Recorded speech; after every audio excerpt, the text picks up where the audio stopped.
The rumble of Walter Boone's old tractor echoed across dry fields as two patrol cars rolled up to his fence line. He didn't stop. Not when they called his name.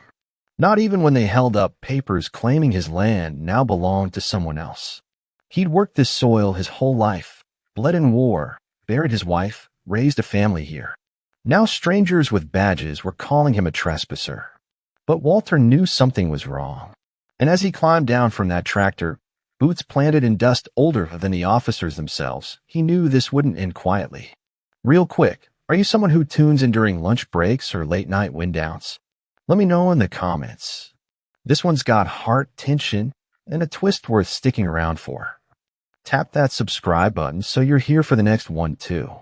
Walter Boone's hands were maps of hard work. 70 years of calluses, cuts, and soil had weathered them like the land he farmed. His father's father had first plowed these fields after returning from World War I. Now Walter was the last Boone still working the earth.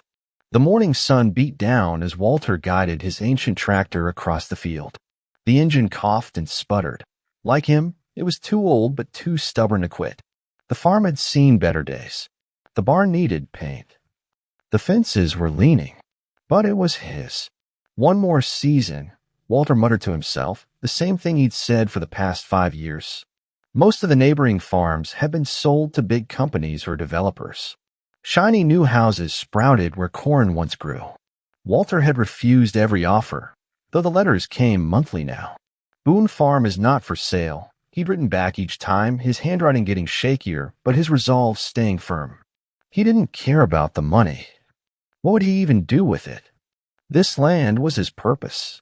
It was also his promise, to his father, to his late wife Margaret, and to the memory of the men he'd served with in Vietnam who never came home to see American soil again.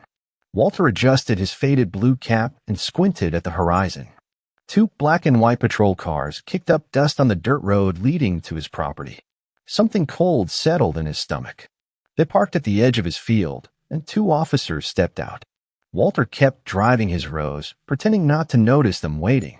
Finally, he turned the tractor toward them, cutting the engine as he approached. "Mr. Boone," the taller officer called out. "We need you to step down from the vehicle." Walter frowned. "Something wrong, officer." "Sir, you're trespassing on private property. We have orders to escort you off these premises." Walter's heart jumped like a startled rabbit. "Trespassing. This is my farm. Been in my family nearly a century." The officer held up a document. "Not according to these papers. This land was legally sold last month. The new owners have requested we remove you." Walter gripped the steering wheel tighter. "There's been a mistake. I never sold my farm. Please step down from the tractor, sir." Walter stared at the officers, then at his field stretching beyond them. Something was very wrong, and for the first time in decades, Walter Boone felt afraid. Walter's boots hit the dry earth with a soft thud. His knees ached from the small jump down from the tractor's cabin. He straightened his back, refusing to show weakness. "I want to see those papers," Walter said, reaching for the document in the officer's hand.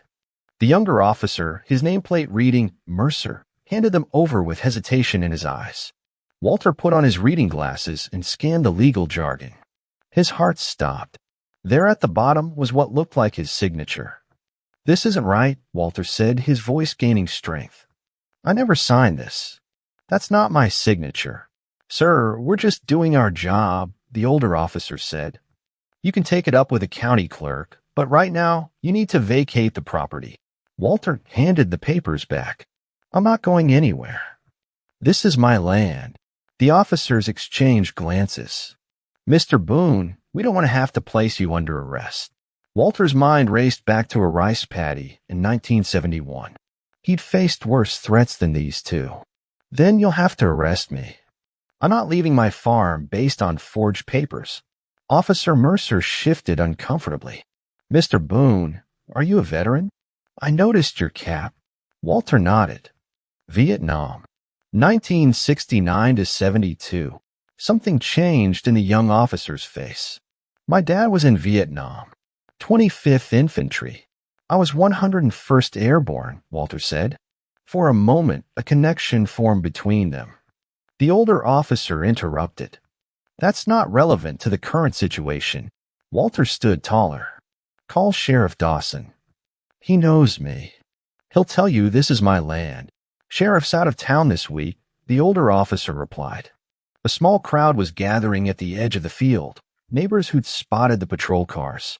Walter saw Mrs. Henderson from the corner property with her phone out, recording everything. I'm calling my son, Walter said, pulling out his ancient flip phone. Make it quick, the older officer said. Walter dialed James's number with trembling fingers. It went to voicemail. James, it's Dad. There are police at the farm trying to remove me. They say I sold the place. It's not true. I need your help, son. Please. He hung up, heart sinking. He and James hadn't spoken in months. Their last conversation had been another argument about selling the farm. Time's up, Mr. Boone, the older officer said, stepping forward. We need you to come with us now. Walter planted his feet firmly in the soil his family had worked for generations. No, sir. I will not. The officer reached for his handcuffs. Then you leave us no choice. Hey, what's going on here? A woman's voice cut through the tension. Walter turned to see a young reporter hurrying across the field, press badge bouncing against her chest. Her camera operator struggled to keep up behind her. Sarah Chen, WKTV News, she announced, positioning herself between Walter and the officers. We received calls about police forcing an elderly farmer off his land. The older officer frowned. This is police business, ma'am. Sarah's camera operator started filming. It's also news, officer. Care to explain why you're removing Mr. Boone? Walter supplied. Walter Boone. And they're trying to say I sold my farm when I did no such thing. More neighbors had arrived now. Walter recognized the Millers and the Jacobsons. Even old Pete Crawford had hobbled over with his cane. Officer Mercer stepped away, speaking quietly into his radio. The older officer's face tightened. The document has been properly filed with the county, he insisted. Sunridge Development purchased this property last month. Sarah's eyebrows shot up. Sunridge? They're involved in that corruption investigation in Jefferson County. I wouldn't know about that, the officer replied stiffly. Walter's chest tightened. The pressure was building behind his ribs, a familiar warning sign. He reached into his pocket for his heart pills, but in his rush this morning, he'd forgotten them. Are you all right, Mr. Boone? Sarah asked, noticing his discomfort. Fine, Walter lied, straightening up. A black sedan pulled up next to the patrol cars. A man in an expensive suit emerged, carrying a leather portfolio. That's Lawrence Reed, Sarah whispered to Walter. Sunridge's attorney. Reed strode across the field, dress shoes sinking slightly into the soft earth. What's the holdup here, officers? Mr. Boone was supposed to be removed an hour ago. Walter felt rage bubbling up. You forged my signature, Reed. The attorney smiled thinly. That's a serious accusation, Mr. Boone. I have witnesses who saw you sign. Liars, Walter spat. Reed opened his portfolio. I also have the original deed transfer, the payment receipt, and court orders authorizing your removal. He handed them to the officers. If Mr. Boone refuses to leave, you are authorized to arrest him. The pain in Walter's chest intensified. Black spots danced at the edges of his vision. Not now, he thought desperately. Wait, Officer Mercer said, returning from his radio call. There's something wrong with the paperwork. The county clerk says. The county clerk isn't here. Reed cut him off. These papers are in order. Walter tried to speak, but couldn't find his breath. The world tilted sideways. As he fell to his knees, he heard shouts and saw people rushing toward him. His last thought before darkness took him was the promise he'd made over his father's grave. The farm stays in the family. Walter woke to the sound of beeping machines. A hospital room came into focus around him. His son James sat beside the bed, head in his hands. James. Walter's voice came out as a rasp. James looked up, exhaustion etched on his face. Dad? Thank God. The farm. Don't worry about that now, James said, pouring a cup of water. You had a heart attack. Doctor says you'll be okay. but you need rest." Walter took the water with shaking hands. "They're trying to steal our land." "I know," James sighed. "I went to the farm after getting your message. That reporter filled me in." Hope flickered in Walter's chest. "Sarah? She's still looking into it." James nodded.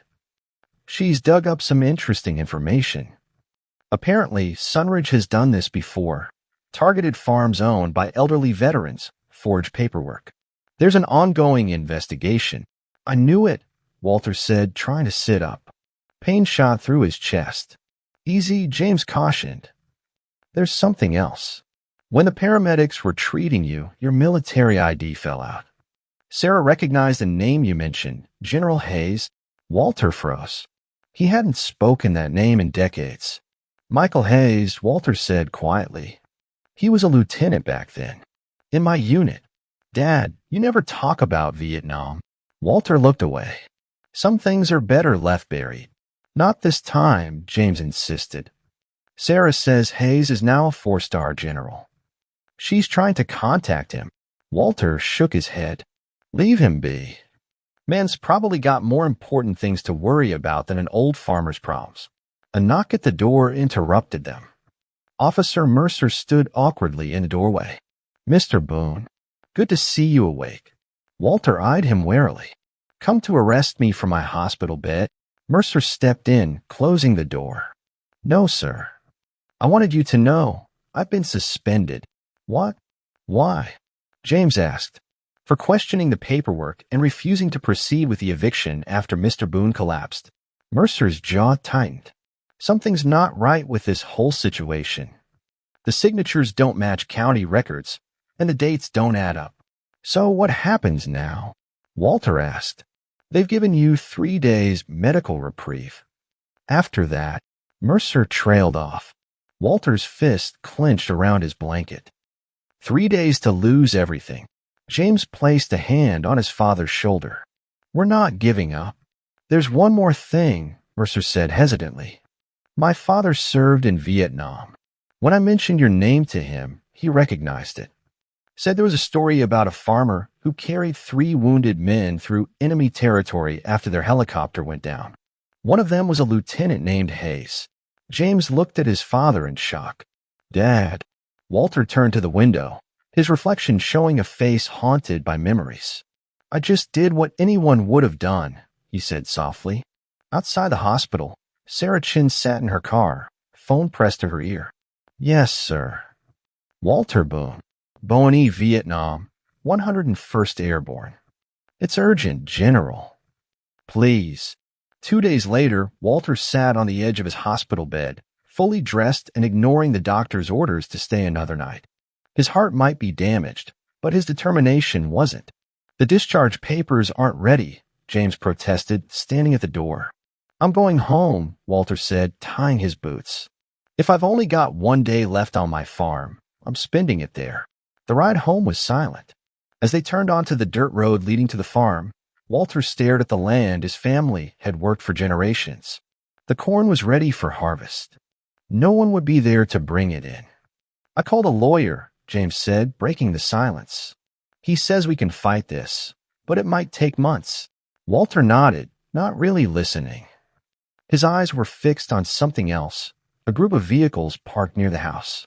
Police cars, the black sedan he recognized as Reed's, and a large moving truck. "They're early," Walter growled. James parked behind the assembled vehicles. Walter was out of the car before it fully stopped, marching toward the group of men standing in his yard. Reed turned, smiling that snake smile. "Mr. Boone, good to see you up and about. We're just preparing to clear out the house." "My 3 days aren't up," Walter said, his voice deadly calm. "The court amended the order this morning," Reed replied, waving a document. "In light of your medical situation, Sunridge generously offered to handle the removal of your personal effects." 2 movers stood awkwardly by the truck. Several police officers, not including Mercer, watched from their vehicles. "Get off my property," Walter said. Reed sighed theatrically, still clinging to delusions. "Officers, please explain to Mr. Boone that he's the one trespassing now." As the officers approached, James stepped in front of his father.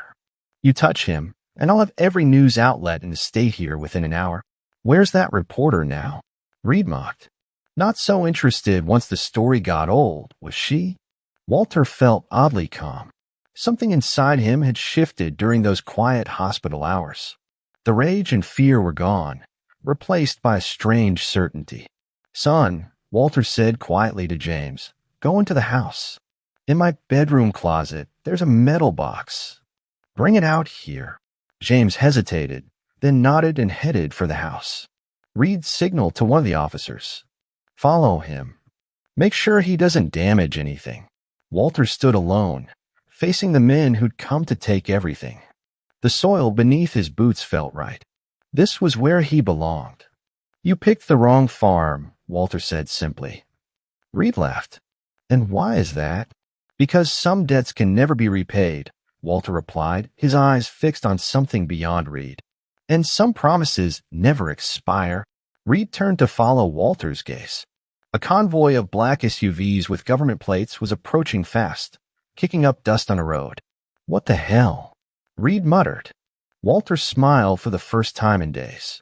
The lead SUV stopped, and a driver in military uniform rushed to open the rear door. The man who emerged wore a four-star general's uniform adorned with rows of medals. His hair was silver, his posture ramrod straight despite his age. General Michael Hayes had arrived. The air itself seemed to hold its breath as General Hayes surveyed the scene. His gaze moved past the officers, past Reed's suddenly pale face, landing squarely on Walter. For a moment, the two old soldiers simply looked at each other across 47 years of silence. Then Hayes strode forward, his aides scrambling to keep pace. The police officers instinctively stood at attention as he passed. Walter didn't move, couldn't move. The memories flooded back. The helicopter crash, the jungle, the sound of enemy patrols, the weight of wounded men on his shoulders. Hayes stopped 3 feet from Walter. Then, to everyone's shock, the four-star general saluted. Staff Sergeant Boone, Hayes said, his voice carrying across the yard. Long time no see. Walter returned the salute automatically. General. Hayes dropped the formality and extended his hand. You look good, Walter. Walter took the offered hand. You got old, Lieutenant. Hayes laughed, a deep, genuine sound. That I did. He turned to face Reed and the officers. Would someone care to explain why a Medal of Honor recipient is being evicted from his farm? Reed's mouth opened and closed like a fish. Medal of? There must be some mistake. Mr. Boone signed over this property legally. James emerged from the house, carrying Walter's metal box. He froze at the sight of the general and his entourage. Hayes noticed the box. Is that what I think it is, Walter? Walter nodded. Never opened it. Never saw the point. James brought the box forward. Walter took it, running his fingers over the dusty lid before handing it to Hayes. You do the honors. Seems fitting. The general opened the box carefully. Inside, nestled in faded blue velvet, lay the nation's highest military decoration, the Medal of Honor, alongside a Purple Heart and various other commendations. Hayes lifted the Medal of Honor for all to see. Staff Sergeant Walter Boone received this for extraordinary heroism in Vietnam. When his helicopter was shot down behind enemy lines, Sergeant Boone, despite being wounded himself, carried 3 injured men, including myself, through 15 miles of hostile territory to safety. The general turned to the police officers. He refused evacuation until everyone else was out. Then he refused the medal ceremony, saying he just did what needed doing. President Nixon presented this medal privately, at Walter's request. Reed stepped forward, visibly nervous but still trying to control the situation. This is very moving, General, but it doesn't change the legal status of the property. Hayes's expression hardened. Actually, Mr. Reed, it does. Because for the past 6 months, my office has been investigating Sunridge development for systematic fraud targeting veteran landowners. Reed's face drained of color. Furthermore, Hayes continued, as of this morning, the FBI has frozen all Sunridge assets pending criminal charges. He nodded to one of his aides, who handed a document to the senior police officer. This is a federal order invalidating all Sunridge property transfers in the last year pending investigation. The officer read the document, then signaled to his colleagues. "We're done here." Reed backed away. "You can't do this. I have rights." "You have the right to remain silent," said a woman in an FBI jacket, appearing from one of the SUVs. "Lawrence Reed, you're under arrest for conspiracy to commit fraud, forgery, and violating the Service Members Civil Relief Act." As Reed was led away in handcuffs, Walter finally felt his legs might give out. James was at his side instantly, supporting him. "You never told me," James said quietly, "about any of this." Walter looked at his son, at the box of medals at Hayes. "Some burdens are meant to be carried alone." "That's where you're wrong, old friend," Hayes said. "Some burdens are too heavy for any one man." The kitchen table hadn't seen this many people in years. Walter sat at its head, with James to his right and General Hayes to his left. Sarah Chun sat opposite, recorder running, her eyes wide as Hayes filled in the gaps of a story decades in the making. "Your father never told the whole story," Hayes said to James. "After getting us to safety, he went back." "Went back?" James echoed. Hayes nodded solemnly. 2 more men were unaccounted for. Walter went back into enemy territory, alone, to find them. Walter stared into his coffee cup. Found one alive. Too late for the other. Sarah leaned forward. "Why keep this hidden all these years?" "You're a hero, Mr. Boone." Walter's weathered hands tightened around his mug. "Heroes are for storybooks. I was just a farm boy, doing what my daddy taught me. You don't leave people behind." Hayes reached into his briefcase and pulled out a folder. "Which brings us to the present. Walter, the investigation into Sunridge goes deeper than just your farm. They've targeted at least 20 veteran-owned properties across 3 states. How'd they choose their targets?" James asked. "Elderly veterans, preferably those with limited family connections, financial difficulties, or health issues," Hayes explained. "They forged documents, bribed county officials, and used shell companies to hide the transactions." Walter looked up sharply. "You said 20 farms. How many others lost their land?" Hayes's expression darkened. 17. "You're only the 3rd we've been able to stop in time." 17 families, Walter murmured. The number hit him harder than his own troubles. "We'll get them justice," Sarah promised. "My station is breaking this story tonight." Hayes slid the folder toward Walter. "This contains everything we found about Sunridge, including the investigation into your property. The county clerk has already invalidated the fraudulent transfer. Your farm is secure, Walter." Walter opened the folder slowly. Inside were photographs of other elderly veterans standing before their homes, official documents, and investigation reports. 17 lives disrupted, 17 legacies threatened. "What about the others?" Walter asked. "The ones who lost their land. The legal process will take time," Hayes admitted. "But with the FBI evidence of these arrests, there's a good chance many will recover their properties." Walter was quiet for a long moment. Then he looked at his son. "James, remember when we argued last spring? About modernizing the farm?" James nodded cautiously. "You said we couldn't afford it." "I was wrong," Walter said simply. "This place needs new blood, new ideas." He turned to Hayes. "And I need to know those 17 veterans aren't sitting in some apartment somewhere, cut off from their land while lawyers argue." Hayes studied his old comrade. "What are you thinking, Walter?" Walter pushed himself to his feet, standing straight despite the pain in his chest. "I'm thinking it's time I stopped fighting alone." He walked to the window, looking out at his fields golden in the late afternoon sun. The decision felt right, like coming home after a long patrol. "This farm has room," Walter said. "Land enough to share until they get their own back." James stood beside his father. "Dad, are you suggesting?" Walter nodded. "It's time for Boone Farm to serve a new mission." The next morning broke clear and cool. Walter sat on the porch steps, watching the sunrise paint his fields. In the yard, a flurry of activity had already begun. Military personnel set up tables under the old oak tree. James directed volunteers from town on where to park. General Hayes settled beside Walter on the steps, offering a mug of coffee. "Quite the operation you've inspired," Hayes said, nodding toward the preparations. Walter accepted the coffee gratefully. Never expected to be hosting a Pentagon meeting on my front lawn. Not just any meeting, Hayes reminded him. The first gathering of the Veterans Land Recovery Task Force. Washington moved fast on this one. Within 24 hours of Sarah's broadcast, the story had gone national. The 17 displaced veterans were identified, their situations highlighted. Public outrage was immediate and bipartisan.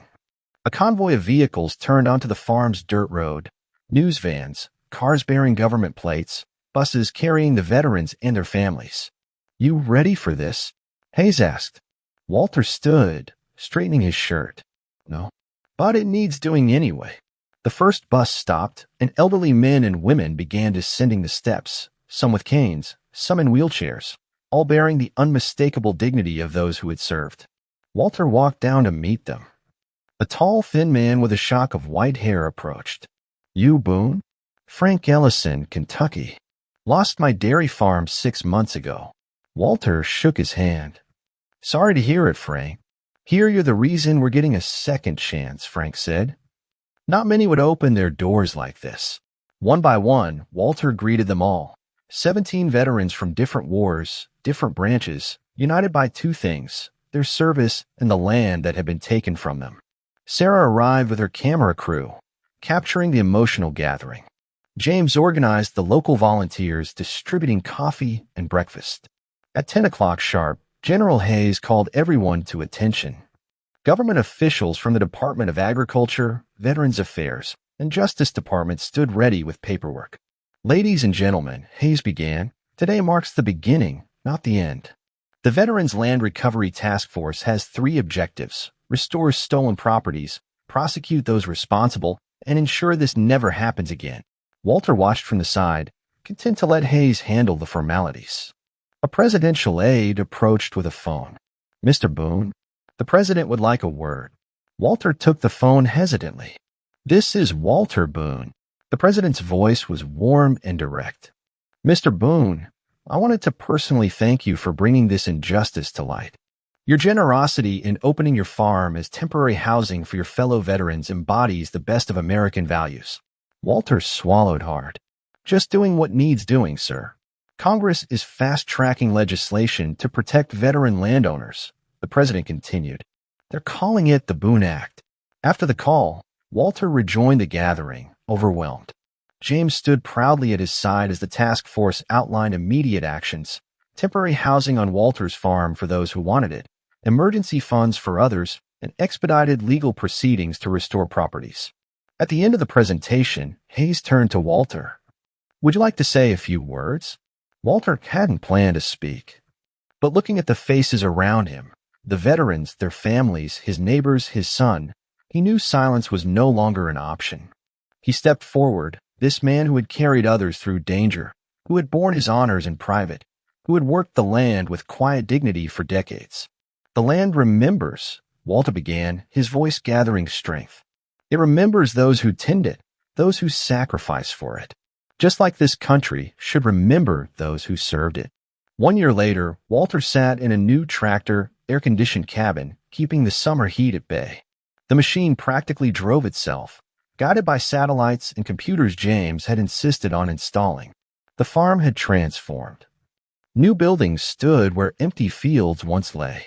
The Boone Farm Veterans Cooperative now occupied 50 acres, with small cabins housing veterans transitioning back to their recovered properties or those learning farming as a new skill. Walter guided the tractor toward the main house, where flags flew, American, Podiu, Omae, and a new one bearing the cooperative's emblem. A plow and rifle crossed over a shield. He parked beside a familiar black SUV. General Hayes stood on the porch, in casual clothes this time, watching Walter approach. "How's the new hip?" Hayes called out. Walter climbed down more easily than he'd done in years. "Doctors say I'm wearing it out too fast. I told them farming doesn't wait for old men to heal proper." Inside, the kitchen buzzed with activity. Frank Ellison was explaining dairy procedures to 2 young veterans. James was on the phone, coordinating deliveries. "The Boone Act passed the Senate yesterday," Hayes said, accepting a glass of lemonade from Walter. "Unanimous." Walter nodded. Sarah called with the news. "She's coming down for the ceremony next week." The ceremony would mark the official opening of the cooperative's new training center. The president was scheduled to attend. 16 of the 17 properties have been recovered, Hayes reported. The last one is in final negotiations. Walter led Hayes to his office, once the family dining room, now command central for the cooperative. Maps covered one wall, showing veteran-owned farms across the country. 112, Walter said, pointing to red pins on the map. That's how many we've identified at risk for the same kind of fraud. The task force is monitoring them all, Hayes assured him. Walter sat heavily in his chair. Despite the new hip, the reconstructed heart valve, and the medications, some days were still hard. Not enough, Michael. We need to be ahead of these vultures, not just responding. Hayes smiled. That's why I brought this. He placed a folder on the desk. Presidential Directive. The Veterans Land Protection Program. Permanent federal oversight of any land transfers involving veteran property holders. Walter opened the folder. This will help. It already is. 7 attempted frauds stopped last month alone. A knock at the door interrupted them. James entered with Frank and 2 younger veterans. Sorry to interrupt, but we need a decision on the East Field rotation, James said. Walter looked at the eager faces before him, his son, his new friends, the future of the land he'd fought so hard to protect. What do you think? Walter asked them. It's your decision, too. As they gathered around the desk, debating crop rotations and soil management, Walter caught Hayes watching him. What? Walter asked. Just thinking, Hayes replied, about that day in the jungle. You carrying us all out. You're still doing it, Walter. Just in a different way. Later that evening, as the sun set over the cooperative, Walter stood at his wife Margaret's grave behind the farmhouse. He'd added a proper memorial garden around it, with benches where veterans often sat in quiet reflection. You'd hardly recognize the place now, Maggie, Walter said softly. It's full of life again. From the main house came the sounds of dinner being prepared, voices and laughter floating on the evening air. Walter had finally learned that some burdens weren't meant to be carried alone. His farm had become more than he'd ever imagined, not just a place that grew crops, but one that restored lives. Not just a family legacy, but a community healing ground. Walter placed a freshly picked wildflower on the grave, then turned toward the lights of home, where his extended family waited. The 4-star general was right. Some debts could never be repaid, and some promises never expired. But in trying to honor both, Walter Boone had found something he'd lost in that distant jungle long ago. That's where this story comes to a close. Walter didn't fight for medals or headlines. He fought because the land mattered, and so did the promises buried in it. In the quiet way he stood his ground, we're reminded that courage doesn't always roar. Sometimes it just refuses to leave. And when the world tries to erase someone's legacy, it takes people like Walter to prove that roots, when deep enough, don't let go. Would you have trusted General Hayes if you were in Walter's shoes? Drop your thoughts in the comments. And hey, if you're still here, that means this story hit you. You're not going to find storytelling like this just anywhere, so subscribe and check out the next one.